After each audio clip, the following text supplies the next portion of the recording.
Chers amis, nous nous retrouvons pour un nouveau partage. Nous sommes aujourd'hui Yom Kippour Katan, le petit Kippour, la veille de Rosh Chodesh Menachem Av. Nous sommes Chavtet Tammuz, le 29 Tammuz, 5783 Shnatak, année du rassemblement. Et ce soir, c'est une période, dans cette période de 3 semaines d'Avelo, de deuil, qui prend une dimension supplémentaire. Et nous allons ensemble réfléchir sur ce concept.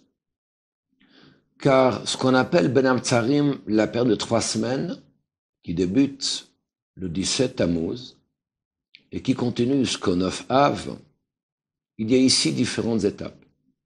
Du 17 Tammuz jusqu'à Rosh Chodesh Av, ensuite de Rosh Chodesh Av jusqu'à Tisha B'Av lui-même, avec les différents entre Sfarad et Ashkenazim, la semaine Tisha B'Av. Il y a la veille Tisha B'Av, le jour Tisha B'Av. Et donc on constate que la veloute, que le deuil, non seulement qui ne va pas en diminuant, mais la veloute va en grandissant. Alors que lorsque nous regardons le principe même du deuil, une personne qui est en deuil, ben veloute. Il y a ce qu'on appelle à l'achot de aninut, de avelut. Il y a entre l'annonce du décès et l'enterrement, il y a depuis l'enterrement et donc les 7 premiers jours, ce qu'on appelle les shiva. L'avelut, le deuil qui est le plus difficile. L'avelut qui va alors être un peu plus léger, qui va s'alléger depuis les 7 jours jusqu'aux 30 jours, et qui va ensuite s'alléger davantage après les shloshim yom, qui va ensuite s'alléger lorsqu'on a terminé les 11 mois, il n'y a plus de Kaddish à réciter, et qui va donc se terminer avec les 12 mois. Alors que là, nous constatons une chose qui est fort intéressante, même dans la réflexion, la logique même de cette aveloute, de ce deuil, c'est une aveloute qui est progressante, qui est croissante, qui ne va pas en diminuant, mais qui va en grandissant. Il aurait été peut-être plus logique d'avoir un deuil qui soit plus important au début, mais qui soit moins important à la fin. Or là, c'est l'inverse. Pourquoi? Afin de répondre à cette question, la grande question que nous posons aujourd'hui, Lama, pour quelle raison est-ce que nous sommes en exil depuis autant d'années? Quelques 2000 ans d'exil, Alpaim Shana. 2000 ans, nous sommes en exil. Le Beth Amikdash n'a pas encore été reconstruit. Machin ne s'est pas encore dévoilé. En yom, she'en killato meruba mechavero, la Gemara dit, il n'y a pas un jour où la malédiction n'est pas plus grande que le jour précédent. Ne'arim peneskinim yalbinu, alors que les jeunes feront alors honte aux plus âgés. Les simanim, les signes que la Gemara définit en traité Sota à la fin. Donc nous sommes dans une période, ce que j'appellerais un rosh yerkaf le mchupal, une obscurité totale et complète. Mais lorsque nous devons ici regarder un peu mieux, c'est vrai que l'obscurité va en grandissant. Afin de comprendre un petit peu tout cela, nous allons nous pencher et faire ici un flashback. Mon cher Rabbeinu, nous sommes en Mitzrayim, en Égypte, il y a plus de 3000 ans en arrière. Mon cher Rabbeinu s'adresse à Hachem. Umeaz bati el Paro, et depuis le jour où je suis venu voir Paro, Hatzel utzata et amecha, tu n'as pas sauvé ce peuple. Non seulement que tu n'as pas sauvé ce peuple, mais l'exil va en grandissant. La difficulté est encore plus difficile. La servitude connaît encore une nouvelle dimension. Tel que Paro va dire au Klal Israël, Teven lo inaten. On ne va plus maintenant vous donner de paille, et vous devrez donner tous les jours un torin levelim titenu. Vous devrez tous les jours donner un compte de briques. Il n'y aura plus de paille. Et nous savons ce qui se passait à la fin de cet exil, de cette servitude en Mitzrayim, en Égypte, parce que c'était des enfants qui étaient mis à la place de la paille. Donc on est ici devant une situation qui est invraisemblable. Mon cher Rabbeinu s'adresse à Hachem. On ne comprend pas la manière dont l'exil fonctionne, dont la servitude fonctionne. qu'au début, la servitude était une servitude même qui était payée. Le clan d'Israël, d'abord, était payé, il n'était pas encore asservi. La servitude débute, et au moment où Moshe Rabbeinu vient, au nom d'Hachem, s'adresser à Paro pour libérer le clan d'Israël, c'est là que la galoute, que l'esclavage, devient encore beaucoup plus difficile. Moshe Rabbeinu s'adresse à Dieu. Il dit, je ne comprends pas en quoi le clan d'Israël a-t-il fauté. Quelle faute y a-t-il? Pourquoi sont-ils descendus en Mitzrayim? C'était la volonté d'Hachem lorsque Hachem se dévoile à Avram et lui dit, Ki guerrier zaracha be'eretz lo lahem, va'avadum v'inu arba me'ot shana, v'gam et agoy asher yavodu dan anochi v'acherechen yetzu be'chush gadol. Que ta descendance sera alors étrangère dans une terre qui n'est pas la leur. Ils seront asservis durant 400 ans et ils sortiront après avec de grandes ressources. Ce qu'on appelle Brit Ben, l'alliance entre les morceaux. Alors qu'il y avait ici un choix de la part d'Avram, Hachem lui a demandé de décider entre Guéhinom, entre l'enfer et l'esclavage. Avram choisit l'esclavage. Y a-t-il une faute de la part du clan d'Israël? Il n'y a pas une faute. Alors que nous connaissons le principe, En onesh belo chet. Il n'existe pas une sanction, il n'existe pas une punition sans une faute. Que nous regardons l'histoire, à la création du monde, que ce soit Caïn et Havel, Adam Arishon, que ce soit Dora Maboul, Dora Hapalaga, sur Adam Arishon. Pourquoi a-t-il été chassé du Gan Eden? Parce qu'il a fauté. On lui a demandé ici de faire attention, le Obda ou le Shomra, de ne pas consommer d'un fruit Chet et Sadat. Il a consommé de ce fruit-là. Il était chassé du Gan Eden.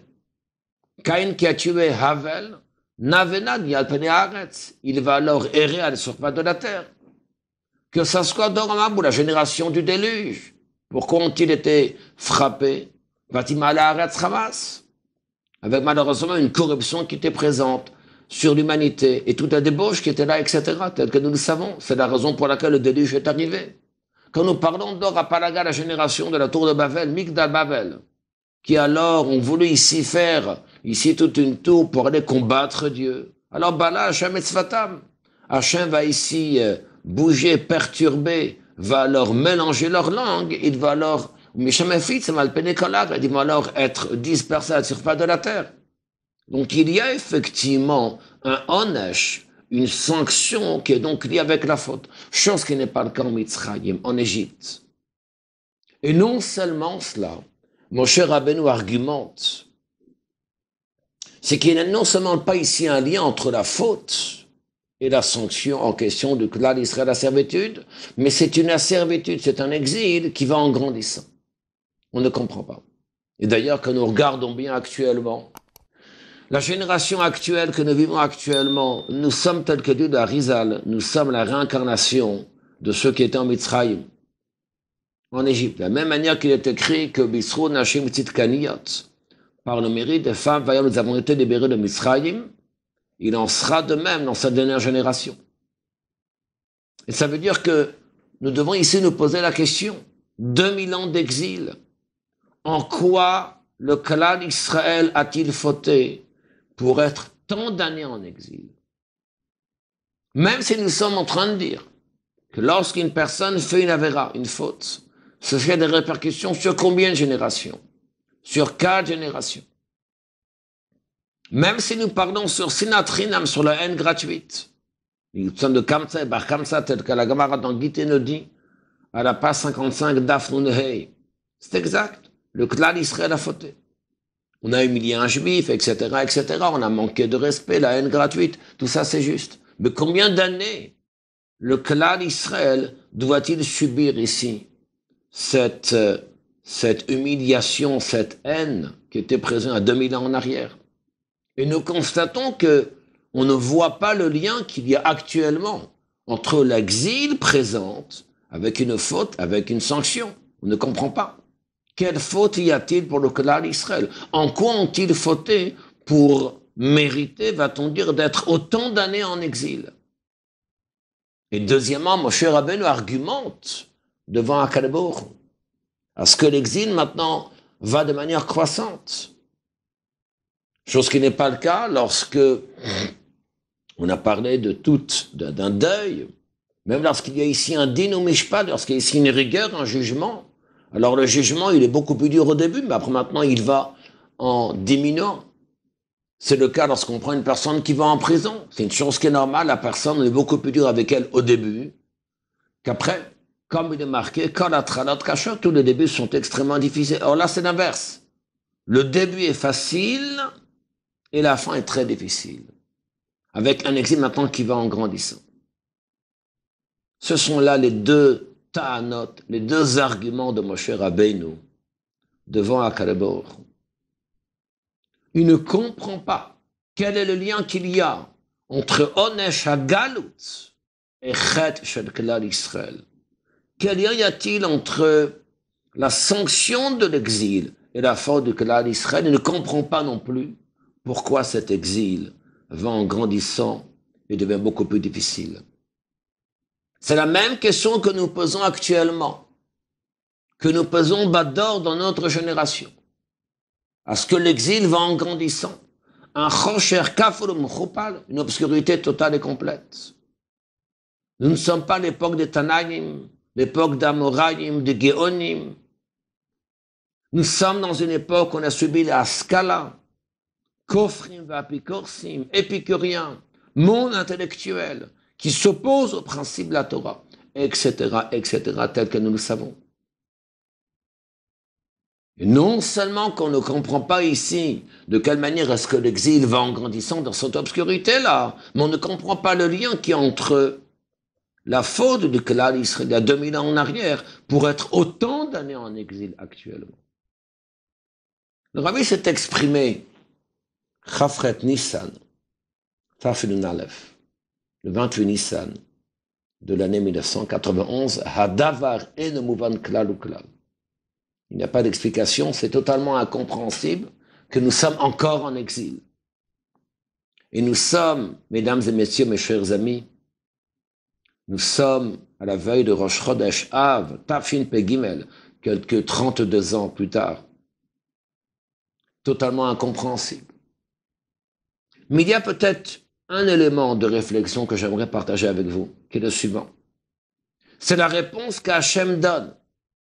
Hachem dit à Moshe Rabbeinu, tu penses que l'exil provient de ce qu'on appelle Midat Hadin, de ce qu'on appelle la rigueur de Dieu? L'exil provient de ce qu'on appelle Midat Rachamim, de la miséricorde d'Hachem. Car si l'exil provenait de ce qu'on appelle Shoresh Adin, de la rigueur de Dieu, la rigueur d'Hachem n'a qu'un temps. La rigueur d'Hachem ne peut pas alors être progressive.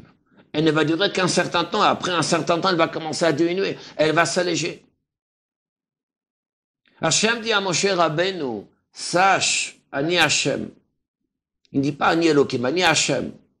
Ani Hachem, ça veut dire que l'exil émane de ce qu'on appelle Midat Rachamim, la miséricorde d'Hachem. Et il lui dit, à t'attirer, tu verras.